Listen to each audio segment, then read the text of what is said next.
Okay, so everyone, this is me Kumtsu and you are watching a weekend session with me. And in today's video, we are going to discuss about a brief timeline of medieval Indian history.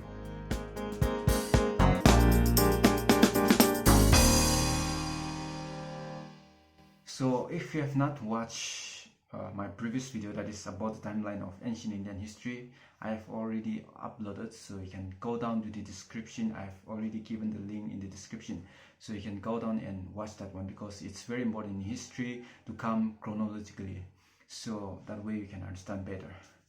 Okay, so Indian history, as we know, is divided into three parts, that is ancient, medieval and modern Indian history. Because it's so vast that even to study about the ancient Indian history, it would take forever to completely understand. If we go in deep detail, if we analyze and try to understand everything, every details. So even our medieval Indian history is very vast that it would take lots of days, but in this video, in a very brief way, we are going to discuss only about the timeline. We are not going to dig deep into detail, but it's only going to be a timeline. Okay, so about the dates, about the names, who come who succeeded who. So that's the timeline we are going to discuss in this video, so stick around. So what comes to your mind when we talk about the medieval Indian history? What is the main feature? What is the most important thing that have developed during this era? And what makes it medieval Indian history different from ancient and modern Indian history? For me, it is the rise of Islamic states. As we all know that Islam is a young religion. It was developed only in the 6th and 7th century AD, after Prophet Muhammad founded this religion. So during this time, during the 6th, 7th, 8th century, Islamic religion was growing in West Asia, which we presently known as Middle East. So in this region, Islamic religion was growing. There were so many Islamic community that was sprouting out. So some of the ethnic groups includes like Egyptians, Persians and Turkish. They are growing and they were propagating their religion, and even their political setup organization was based on the propaganda, based on the religious ideology of Islam. So that is how they have already set up their dominion in these Middle East countries, and they were slowly trying to influence the other regions, other neighboring regions, and that is how they have reached India in the medieval time.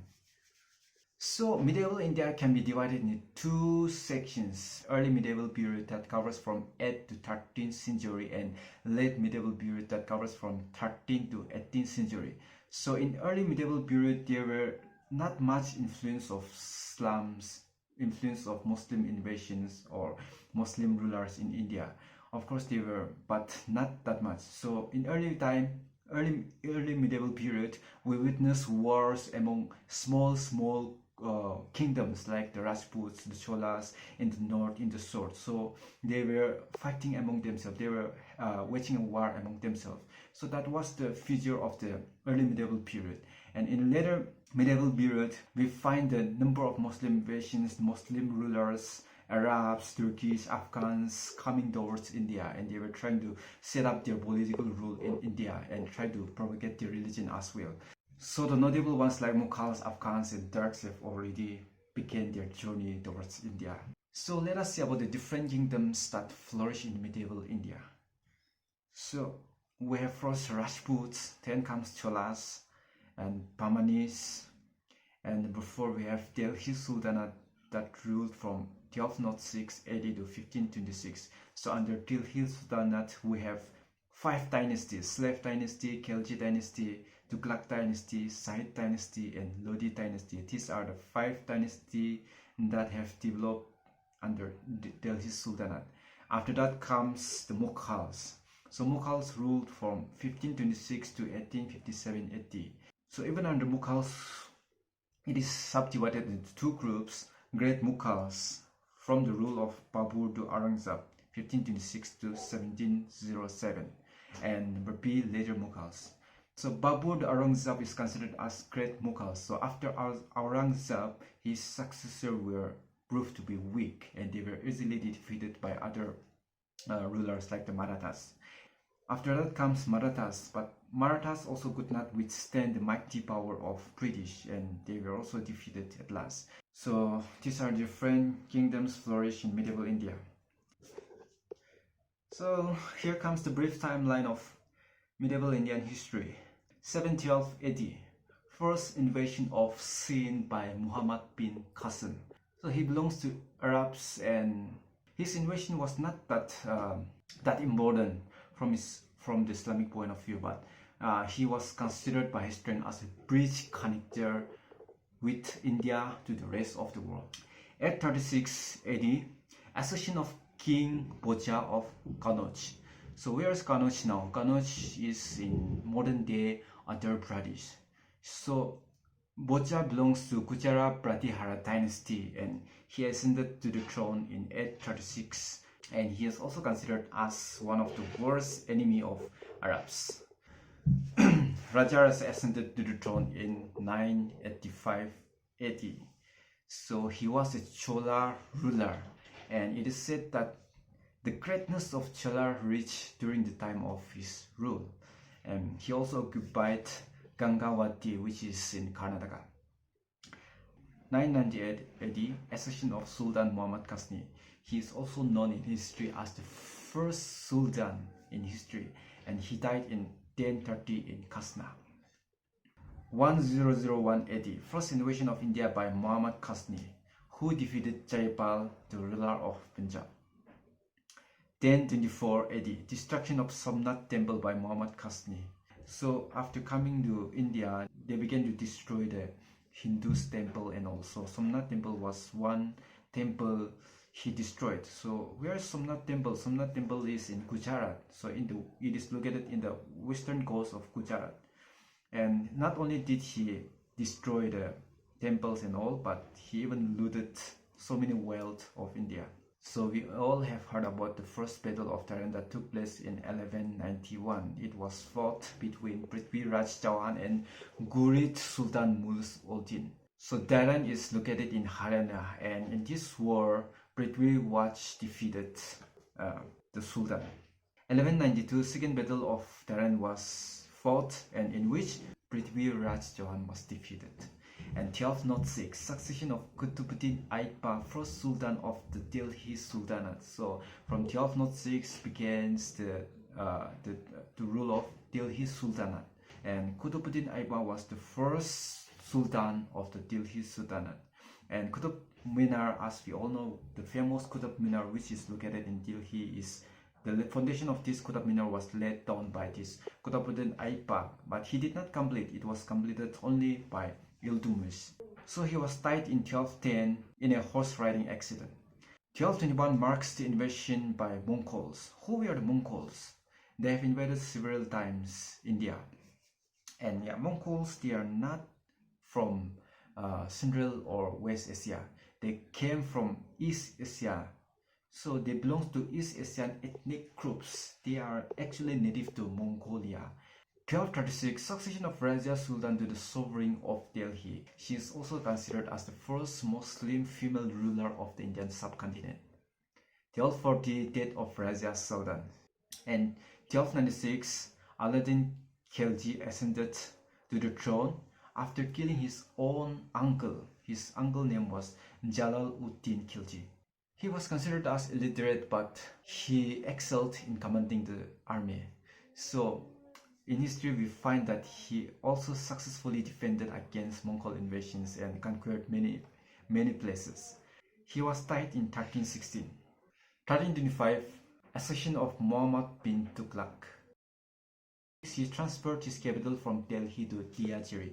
So Diajiri is also sometimes called it as Diojiri, so we should not get confused with the name Diojiri or Daulatabad. So in presently it is located in Aurangabad of Maharashtra. So he shifted his capital in certain side with the aim that this will enable him to conquer the southern region. So that was his main motive of shifting his capital from Delhi to Diajiri. 1351, Firoz Shah Tughlaq ascended to the throne, and he was also considered by the British as the father of irrigation department because of the fact that he built many canals, wells, tanks, rest houses and hospitals. Timur's invasion of India took place in 1398. It is said that he crossed Indus River and captured Multan, and after that he easily marched towards Delhi. 1469 marks the birth of Guru Nanak, who is the founder of Sikhism. 1494 marks the accession of Babur in Fargana. He was only 12 at the time of his ascending to the throne, and Fargana is in Uzbekistan. 1497 marks the first expedition of Vasco da Gama in India. Vasco da Gama is a Portuguese navigator. He hailed from Lisbon. So he started his voyage in 1497 from Atlantic Ocean. After crossing Cape of Good Hope, he reached India in the Malabar coast, and he discovered India, and he opened up a sea road, and after that many of the other European countries also came in India. They have heard about the fanatic tale of India, about the spicy things, about the wealth that India have. We find many of the European countries advancing towards India. 1526, first battle of Panipat took place. So where is Panipat? Panipat is in present-day Haryana. So it marks the beginning of the Mughal Empire. Okay, the Battle of Panipat is very important in history because it marks the beginning of the Mughal Empire in India and the end of Delhi Sultanate. In this war, Babur defeated Ibrahim Lodi, and Babur also led the foundation of Mughal dynasty in India in 1526. In 1527, Battle of Kanwa was fought, and in which Raja force was defeated by Babur. Babur was died in 1530 and he was succeeded by Humayun. 1539, Battle of Chausa took place, in which first battle took place between Sher Shah Suri of Afghan ruler and Humayun. In this war, Humayun was defeated and Sher Shah Suri became the emperor of India. But in 1555, Humayun again ascended to the throne after recapturing the throne of Delhi. 1556, second battle of Panipat took place. This time it was fought between Akbar and Himchandra Vikramaditya, and it ended in a decisive Mughal victory. 1556 marked the Battle of Talikota. It was fought between Vijayanagar and alliances of Delhi Sultanate, who united to defeat Aliya Ramaya Raya. 1565, Battle of Haldikati took place, in which Rana Pratap was defeated by Akbar. In 1582, Din-i-Ilahi, the famous moral principle, was propounded by Akbar. So this is not, some scholars have opined it as a religious doctrine, but it's not actually a religious doctrine. It's just a moral principle, and it contains all the perfect combination from all religious beliefs. So from Islam, from Muslims, from Christian, from Buddhism, he have collected all the important points, important beliefs, all the good beliefs, and he incorporate all these things into one principle known as Din-i-Ilahi. And in 1600 marks the coming of the East India Company. East India Company was established in India in 1600. East India Company is also known as British East India Company or John Company. 1605 marked the death of Akbar and he was succeeded by Janger. 1606 marked the execution of Guru Arjan Dev, who is the fifth Guru. 1627 birth of Shivaji and death of Jahangir. Who was Shivaji? Shivaji is considered as the founder of Maratha Empire. So Maratha comes after the decline of Mughal Empire. So it was Shivaji who founded this Maratha Empire. In 1628, Shah Jahan became the emperor of India, and it is said that Mughal reached its highest peak in terms of architecture during the time of the emperor Shah Jahan. So we also know that the famous Taj Mahal was built by Shah Jahan in memory of his beloved wife Mumtaz. It is said that he had 3 wives, and Mumtaz is the second wife of the 3 wives. And she is also a mother of 14 of his 16 children. She died in 1631. In 1634, Mughals have permitted English to trade with India. 1659, Shah Jahan was first arrested by Aurangzeb for 7 years at Red Fort, and finally he died in 1666. 1675 marks the execution of Guru Tegh Bahadur, who is the ninth Guru. 1680 marks the death of Shivaji. 1707 marks the death of Aurangzeb, and which also marks the end of the great Mughals after the death of Aurangzeb, because after Aurangzeb comes the later Mughals who were weak and they were not able to administer, and in this way they were easily defeated by their rivals. So 1708 marks the death of Guru Gobind Singh, who is the 10th Guru. In 1739, Nadir Shah, who is the Shah of Persia, invaded northern India, and in 1757, the historic Battle of Plassey took place between Robert Clive of British and Siraj ud Dowlah, the last Nawab of Bengal, along with his French allies. British won the battle, and as a result, British political rule in India was established after this war. And 1761 marks the third battle of Panipat. It was fought between Marathas and Afghans, led by Ahmad Shah Durrani. Ahmad Shah have defeated the Marathas in this battle. So by 15th century, we find the coming of Europeans towards India, and by 18th century, we find that Mughal Empire was declining or already declined, and the Marathas have come up, but they could not withstand the mighty power of the British. And by the mid-18th century, the British have already set up their political rule in India, and it marks the end of the medieval period in Indian history.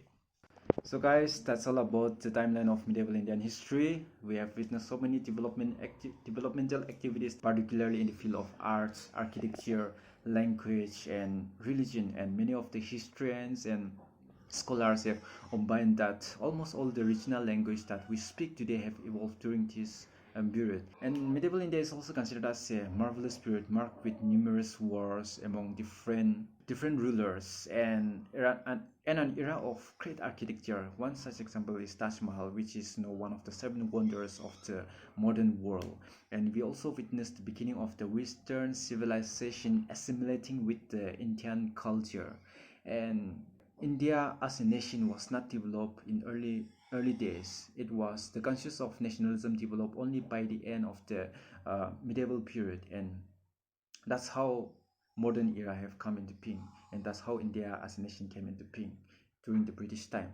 So I hope you learned something from this video, and this is my own version of interpretation and research, and there might be some error with regard to dates, names, places, or events. So if there is any, don't hesitate to write down in the comment section below. And if you learned something from this video, give a like and consider subscribing, and I'll see you all in the next video. Bye bye.